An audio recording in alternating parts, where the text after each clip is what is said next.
Hello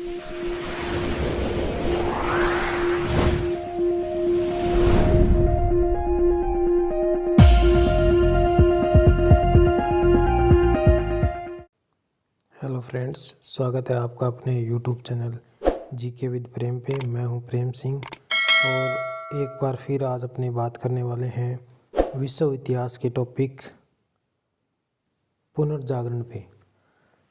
first video में हमने 1 से 60 क्वेश्चन किए थे, जिसके बाद सेकंड पार्ट में आज लेके आए, उसमें भी लगभग 55 या 60% रहेंगे। इसके बाद आपका पुनर्जागरण का जो टॉपिक है वो कंप्लीट हो जाएगा। तो आइए चलिए बात करते हैं पुनर्जागरण पे। सेकंड वीडियो पार्ट 2 का पहला जो क्वेश्चन अपना रहेगा वो है प्रश्न नंबर 1। सर्वेंटीज ने किस पुस्तक में पतनोन्मुख सामंतीय जीवन शैली पर व्यंग्यात्मक प्रहार किया? तो इसका आंसर है डॉन क्विक्सोट। पुस्तक का क्या नाम है? Don Quixote. और लिखने वाले व्यक्ति कौन है? सर्वेंटीज। उसके बाद प्रश्न नंबर 2। प्रश्न नंबर 2 है, हर कुत्ते का एक दिन आता है तथा एक से पंखों के पक्षी एक साथ रहते हैं। किसके वक्तव्य? यानी ये किसने कहा कि हर कुत्ते का एक दिन आता है तथा एक से पंखों के पक्षी क्या है? एक साथ रहते हैं। तो इसका उत्तर भी क्या है? सर्वेंटीज है। उसके बाद प्रश्न नंबर 3। मध्यकालीन स्थापत्य चर्च के अधीन था। यानी मध्यकाल का जो स्थापत्य था वो किसके अधीन था? चर्च के अधीन था। उस समय की स्थापत्य शैली को किस नाम से जाना जाता है? यानी मध्यकालीन स्थापत्य जब चर्च के अधीन था तो उस शैली को गोथिक शैली के नाम से जाना जाता है। प्रश्न नंबर 4। पुनर्जागरण काल में स्थापत्य की किस शैली को अपनाया गया? यानी जब पुनर्जागरण काल आया तो उस समय स्थापत्य की किस शैली को अपनाया गया था? तो इसका उत्तर रहेगा ग्रीको रोमन शैली। कौन सी शैली आई पुनर्जागरण काल में? ग्रीको रोमन शैली। प्रश्न संख्या 5। किस शैली की विशेषता नुकीले मेहराब है? यानी नुकीले मेहराब कौन सी शैली की विशेषता है? तो ये भी कौन सी की है? गोथिक शैली की विशेषता है नुकीले मेहराब। प्रश्न संख्या 6। ग्रीको रोमन शैली के मेहराब किस प्रकार के थे? यानी गोथिक शैली के तो कैसे थे? नुकीले। तो ग्रीको रोमन शैली के कैसे थे? गोल मेहराब। दोनों में अंतर आ गया। उसके बाद है प्रश्न संख्या 7। किस शैली में श्रृंगार एवं डिजाइन पर विशेष बल दिया गया है? तो ग्रीको रोमन शैली में श्रृंगार और डिजाइन पर क्या है? विशेष बल दिया गया है। प्रश्न संख्या 8। फ्लोरेंस के चर्च का डिजाइन किसने बनाया? कहाँ का चर्च है? फ्लोरेंस का चर्च है और इसका डिजाइन किसने बनाया था? तो इसका डिजाइन बनाया था ब्रूनेलेस्की ने। और ब्रूनेलेस्की का जो समय है 1377 से 1466 ईस्वी का है। और पुनर्जागरण का प्रथम वास्तुकार भी किसे कहते हैं? ब्रूनेलेस्की को कहते हैं। उसके बाद प्रश्न संख्या 9। पुनर्जागरण कालीन स्थापत्य की भव्य देन क्या है?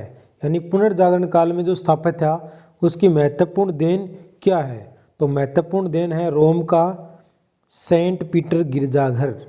महत्वपूर्ण देन है रोम का सेंट पीटर गिरजाघर। प्रश्न संख्या 10।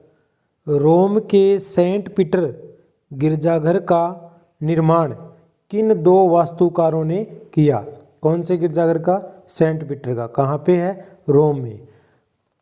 किसने किया? एक तो था माइकल एंजेलो और दूसरा राफेल। इन 2 वास्तुकारों ने किसका निर्माण किया था? सेंट पीटर गिरजाघर का निर्माण किया था। प्रश्न संख्या 11। फ्रांस के लोअर प्रांत में, कौन से प्रांत में? लोअर प्रांत में बने महलों को क्या कहा जाता है? तो इन महलों को कहते हैं साटो। या आपसे सीधा प्रश्न पूछ ले साटो क्या है? तो फ्रांस के लोअर प्रांत में बने महलों को कहा जाता है क्या? साटो। प्रश्न संख्या 12, मध्यकालीन चित्रकला किससे प्रेरित थी? तो मध्यकालीन जो चित्रकला थी वो धर्म से प्रेरित तथा काल्पनिक थी। ये मध्यकालीन चित्रकला की क्या होगी? विशेषता। प्रश्न संख्या 13, पुनर्जागरणकालीन चित्रकला किस पर आधारित थी? पुनर्जागरण कालीन जो चित्रकला थी वो किस पर आधारित थी? जीवंत और यथार्थ पर आधारित थी। ये दोनों में अंतर हो गया। मध्यकालीन किस पे थी? एक तो काल्पनिक थी मध्यकालीन, दूसरी बात धर्म से प्रेरित थी, जबकि जो पुनर्जागरण कालीन है वो जीवंत और यथार्थ पर आधारित थी। फिर प्रश्न संख्या 14, चित्रकला की फ्रेस्को विधि क्या है? चित्रकला की कौन सी विधि पूछी है? फ्रेस्को। तो चित्रकला की फ्रेस्को विधि चित्रकार द्वारा भित्ति के ताजे प्लास्टर पर क्या बनाए जाते थे? चित्र बनाए जाते थे। यानी दीवार का जो हाल ही में किया गया प्लास्टर है, प्लास्टर ताजा, उस पर क्या बनाए जाते थे? चित्र। उसको क्या कहते थे? फ्रेस्को शैली कहते थे। प्रश्न संख्या 15, चित्रकला की टेम्पेरा विधि क्या है? तो चित्रकला की टेम्पेरा विधि में रंगों में अंडों की सफेदी मिलाकर गीले कपड़े या बोर्ड पर जो चित्रांकन किया जाता था उसे क्या कहते हैं? टेम्पेरा विधि कहते हैं। प्रश्न संख्या 16, चित्रकला की एनकोस्टिक विधि क्या है? रंगों को मोम में मिश्रित करके प्रयोग में लिया जाता था जो आधुनिक तेल चित्रों के समान थे। उन्हें क्या कहते हैं? चित्रकला की एनकोस्टिक विधि कहते हैं, जिसमें क्या है? मोम में मिश्रित करके रंगों का प्रयोग होता था। प्रश्न संख्या 17, पुनर्जागरणकालीन चित्रकला का जनक किसे कहते हैं? यानी पुनर्जागरणकालीन चित्रकला का जनक कौन है? जिएटो। और ये कहाँ के थे? इटली के थे। प्रश्न संख्या 18, सेंट मार्क्स मोनेस्ट्री के 40 कक्षों में धार्मिक चित्र किसने बनाए? कितने कक्ष हैं? 40। चित्र कैसे बने? धार्मिक। कहाँ पे? सेंट मार्क्स मोनेस्ट्री के कक्षों में। बनाने वाला व्यक्ति है फ्रांजेलिको। क्या नाम है? फ्रांजेलिको। और इनका समय है 1387 से 1455 ईस्वी और ये फ्लोरेंस के निवासी थे। प्रश्न संख्या 19, मैडोना का प्रसिद्ध चित्र जिसमें मैरी शिशु ईसा को गोद में लिए बैठी है, किसने बनाया? कौन सा चित्र है? मैडोना का प्रसिद्ध चित्र है। बनाने वाला व्यक्ति कौन है? फ्रांजेलिको। बनाने वाला व्यक्ति है फ्रांजेलिको। प्रश्न संख्या 20, किस चित्रकार के मरने के बाद उसको धन्य कहकर उसके चित्रों की क्या की गई? नकल। चित्रकार की मृत्यु हो गई, उसको क्या कह दिया? धन्य है भाई, ये देन दी, उसको धन्य बोला जाएगा, धन्यवाद। और उसके चित्रों की क्या कर दी गई? नकल। और वो चित्रकार कौन था? मेस्सेसियो। क्या नाम था? मेस्सेसियो। प्रश्न संख्या 21, किसने सर्वप्रथम प्रेस्पेक्टिव यानी परिप्रेक्षित शैली के चित्र बनाए? तो ये भी कौन था? मेस्सेसियो, या इसे क्या बोला गया है? इसको क्या कहा गया? धन्य। प्रश्न संख्या 22, ईडन गार्डन से एडम और ईव को बाहर निकालने का प्रसिद्ध चित्र किसका है? तो ईडन गार्डन से किसको बाहर निकाला है? एडम और ईव को बाहर निकालने का क्या बनाया गया है? चित्र। बनाने वाला व्यक्ति कौन था? मेस्सेसियो था। प्रश्न संख्या 23, फ्लोरेंस के निवासी हैं लियोनार्डो दा विंची। क्या था? यानी ये पैसे से क्या था? तो एक तो ये था गणितज्ञ, संगीतकार भी था, वैज्ञानिक भी था, इंजीनियर भी था, दार्शनिक भी था और चित्रकार भी था। इतने गुण इसके अंदर छिपे हुए थे लियोनार्डो दा विंची में। कहाँ का निवासी था ये? फ्लोरेंस का निवासी था। उसके बाद प्रश्न संख्या 24, द लास्ट सफर। ध्यान से सुनना, द लास्ट सफर नामक प्रसिद्ध चित्र किसका है? तो ये भी किसका है? लियोनार्डो दा विंची का है। प्रश्न संख्या 25, मोनालिसा चित्र की रचना किसने की, जिसमें इतावली महिला का चित्रण किया गया है, यानी इतावली महिला की सुंदरता का चित्रण किया गया। इसीलिए अपने राजस्थान की किशनगढ़ शैली की जो महिला की मूर्ति मिली है या चित्र मिला है महिला का, उसको भी क्या कहा गया, राजस्थान की मोनालिसा कहा गया। इसी पे आधारित करके कहा गया है। तो ये मोनालिसा का चित्र किसने बनाया था, लियोनार्डो दा विंची ने बनाया था।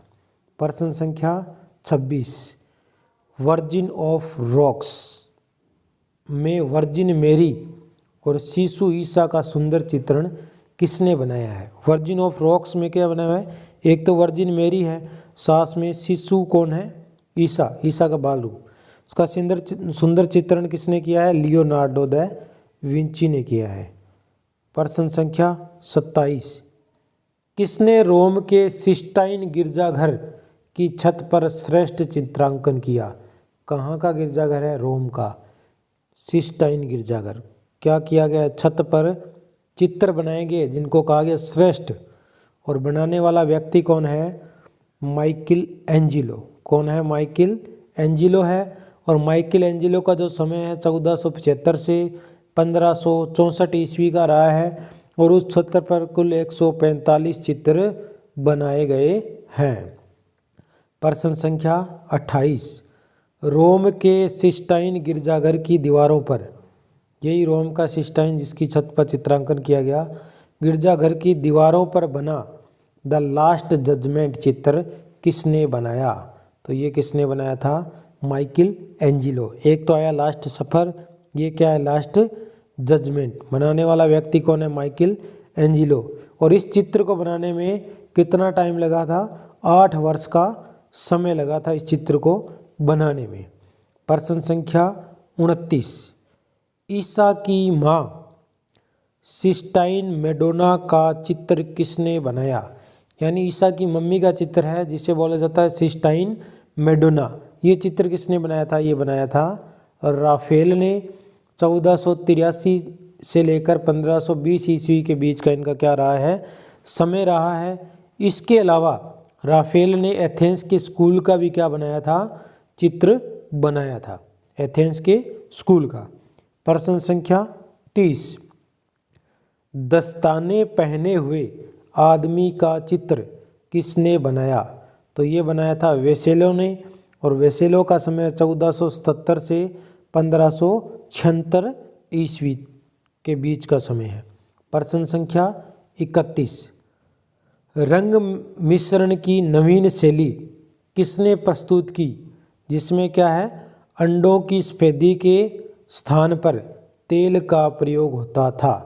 पहली बार तेल का प्रयोग किसने किया, अंडों की सफेदी के स्थान पर, तो आइक बंधु, यानी ये 2 भाई हैं। जैसे अपने भारतीय इतिहास पढ़ते हैं, सिंधु घाटी सभ्यता में आते हैं बर्टन बंधु, और जब खिलाफत आंदोलन पढ़ते हैं तो वहाँ पे आते हैं अली बंधु। उसी प्रकार यहाँ पे कौन है, आइक बंधु, जिनमें से एक का नाम है ह्यूबर्ट आइक और दूसरा है इयान बान आइक, और ये दोनों कहाँ के थे, बेल्जियम के निवासी थे।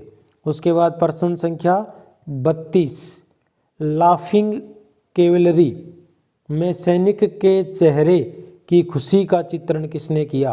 तो ये किया था फ्रांज होल्स ने। किसने किया था, फ्रांज होल्स ने। प्रश्न संख्या 33, रेखा चित्रों के लिए कौन सा चित्रकार प्रसिद्ध था। तो रेखा चित्रों के लिए जाना जाता है हार्मेज वान राइन रेम्ब्रा। हार्मेज वान राइन रेम्ब्रा किसके लिए जाना जाता है, रेखा चित्रों के लिए। और इनका समय है 1606 से 1669 ईस्वी, और ये कहाँ के निवासी थे, डच के निवासी थे। प्रश्न संख्या 34, रात का पहरा, चित्र का नाम क्या है, रात का पहरा नामक चित्र किसने बनाया। तो ये भी किसने बनाया था, हार्मेज वान राइन रेम्ब्रा। फिर उसके बाद प्रश्न संख्या 35, लकड़ी एवं तांबे के पत्रों पर, एक तो लकड़ी दूसरे तांबे के पत्रों पर चित्र किसने बनाए। तो लकड़ी एवं तांबे के पत्रों पर चित्र बनाने वाला व्यक्ति था अल्ब्रेखत ड्यूरेर, और इनका समय रहा 1471 से 1528 ईस्वी, और ये जर्मनी के क्या थे, निवासी थे। प्रश्न संख्या 36, पुनर्जागरण काल का प्रथम मूर्तिकार? कौन से काल का पुनर्जागरण काल का प्रथम मूर्तिकार किसे माना जाता है? तो पुनर्जागरण काल का प्रथम मूर्तिकार है दोनों तेला और इनका समय 1386 से 1466 ईस्वी। प्रश्न संख्या 38, कांसे की सैनिक मूर्ति किससे बनी है? कांसे की, जिसका नाम है नाइट, किसके द्वारा बनाई गई? या आपसे पूछ ले नाइट क्या है, तो कांसे की सैनिक मूर्ति बनाने वाला व्यक्ति है दोनों तेला। प्रश्न संख्या 39, वेनिस के संत मार्क की आदमकद मूर्ति का निर्माण किसने किया? तो ये भी किसने किया था? दोनों तेला ने किया था। वेनिस के संत मार्ग की आदमकद मूर्ति बनाने वाला व्यक्ति दोनों तेला। प्रश्न संख्या 40, फ्लोरेंस के गिरजाघर, कहाँ के गिरजाघर? फ्लोरेंस के गिरजाघर के लिए कांस्य के दरवाजे किसने बनाए? कहाँ का गिरजाघर है? फ्लोरेंस का। दरवाजे बने किस धातु से? कांस्य से। बनाने वाला व्यक्ति है लोरेंजो गिबेर्टी और इनका समय है 1378 से 1455 ईस्वी। प्रश्न संख्या 41, किसने इस कांसे के दरवाजे को स्वर्ग में रखे जाने योग्य बताया? यानी जो गिरजाघर के कांसे के दरवाजे बनाए थे उनको किसने कहा कि ये तो स्वर्ग में रखे जाने योग्य है? तो ऐसा बताने वाला व्यक्ति कौन था? Michael Angelo. प्रश्न संख्या 42, पियता नामक मूर्ति 16 फीट ऊंची, मूर्ति का नाम क्या है? पियता, जिसकी ऊंचाई है 16 फीट, जिसमें वर्जिन मेरी ने ईसा मसीह के शव को अपनी गोद में लेटा रखा है, किसने बनाई? तो इसका आंसर भी क्या है? माइकल एंजिलो ने बनाई। प्रश्न संख्या 43, पियता नामक मूर्ति किस चर्च के मुख्य द्वार पर रखी है? तो सेंट पीटर गिरजाघर के मुख्य द्वार पर लगी है किसकी मूर्ति? पियता मूर्ति। प्रश्न संख्या 44, डेविड की मूर्ति का निर्माण किसने किया? तो डेविड की मूर्ति का निर्माण जो किया था फ्लोरेंस के निवासियों ने किया था। प्रश्न संख्या 45, बाउंड स्लेव और मोजेज नामक मूर्ति का निर्माण किसने किया? माइकल एंजेलो ने किया। प्रश्न संख्या 46, किस संत ने चर्च में संगीत का समर्थन किया? यानी चर्च में संगीत का समर्थन करने वाले थे सेंट एम्ब्रोस। प्रश्न संख्या 47, वायलिन तथा हॉप्सिकार्ड यानी पियानो का क्या ये पूर्व रूप है का निर्माण किस वाद्य यंत्र से हुआ? तो इसका निर्माण हुआ था रिबेक। प्रश्न संख्या 48, पुनर्जागरणकालीन प्रसिद्ध संगीतकार कौन था जिसने सामूहिक संगीत, जिसे बोला जाता है मासेज, पर पुस्तक लिखी? तो वो थे गियोवनी पालेस्ट्राइना और इनका समय है 1524 से 1594 ईस्वी और ये इटली के निवासी थे। प्रश्न संख्या 49, concerning the revolution of heavenly bodies किसकी पुस्तक है और कब लिखी गई? तो ये पुस्तक है कोपरनिकस की, 1543 ईस्वी में लिखी गई थी। Concerning the revolutions of heavenly bodies, पुस्तक लिखने वाले व्यक्ति कोपरनिकस, लिखा कब? 1543 में। प्रश्न संख्या 50, concerning the structure of human body, मानव शरीर की बनावट, दोनों लगभग सेम सी है, सेम वर्ड से कंसर्निंग से स्टार्ट हो रही है, थोड़ा ध्यान में रखना। तो किसकी पुस्तक है और कब लिखी गई है? तो ये पुस्तक है बेसेलियस की और 1543 ईस्वी में ये भी लिखी गई है, दोनों सेम समय में लिखी गई है। प्रश्न संख्या 51, कोपरनिकस ने किसके विचारों का खंडन कर यह बताया कि पृथ्वी सूर्य की परिक्रमा करती है एवं सूर्य का क्या है ये उपग्रह है? तो कोपरनिकस ने टोलमी के विचारों का क्या कर दिया था? खंडन किया था। प्रश्न संख्या 52, किसने कोपरनिकस के सिद्धांतों का अनुमोदन किया? अब कोपरनिकस के सिद्धांतों का क्या कर रहा है? अनुमोदन, जबकि कोपरनिकस ने क्या किया था? टोलमी के सिद्धांतों का खंडन किया था। जिसे बाद में रोम के धर्माधिकारियों ने क्या कर दिया, जिंदा जला दिया। क्यों जलाया? क्योंकि इसने कोपर्निकस के सिद्धांतों को क्या कर दिया था, अनुमोदन या समर्थन किया था। तो वो व्यक्ति था जायडिनी ब्रूनो और इनका समय था 1548 से 1600 ईस्वी। 1600 ईस्वी में इन्हें जिंदा जला दिया गया धर्माधिकारियों के द्वारा। प्रश्न संख्या 53, किसने कोपर्निकस के सिद्धांतों को गणित के प्रमाणों से सिद्ध किया? तो गणित के प्रमाणों से कोपर्निकस के सिद्धांतों को सिद्ध करने वाले व्यक्ति थे जॉन केपलर, और जॉन केपलर का समय था 1571 से 1603 ईस्वी, और जॉन केपलर जर्मनी के निवासी थे।